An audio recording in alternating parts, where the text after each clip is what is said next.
It was a transfer deed that was very comprehensive, that was very well thought through, because the ministry at that time was involved. And when the transfer back, I remember as early as February this year, as a PS had raised some of these issues, whereas we were anticipating the lapse or the coming to an end of the deed.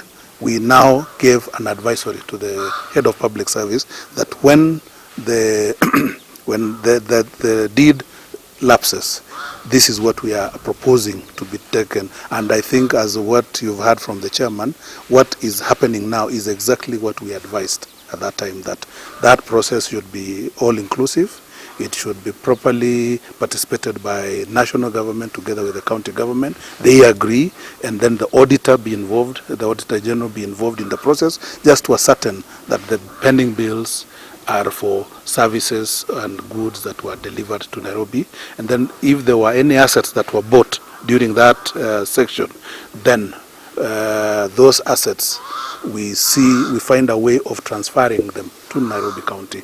And those that were bought using the national government, we agree whether do the national government hand them over to the county government, or the national government retains it and use it in other sectors. So it is a well thought out process, and the advisory given is being followed to the letter.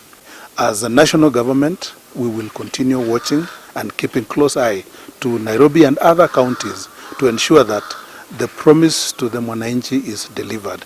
In case we see there are lapses, we'll be able to invoke the same. And what we've done as a ministry now is that the Nairobi NMS thing was a knee-jerk reaction.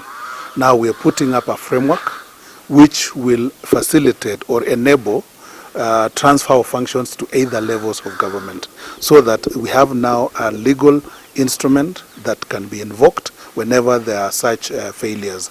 We are also looking at a situation whereby voluntarily a county government can say, look, we are not able to manage, let's say, level 5s of hospitals. We hand it over back to the national government. Or the national government says, look, housing is not a national function, let's give it to the county government. So what we are doing now is, as a ministry, together with all the stakeholders within the Devolution family, is to put up instruments.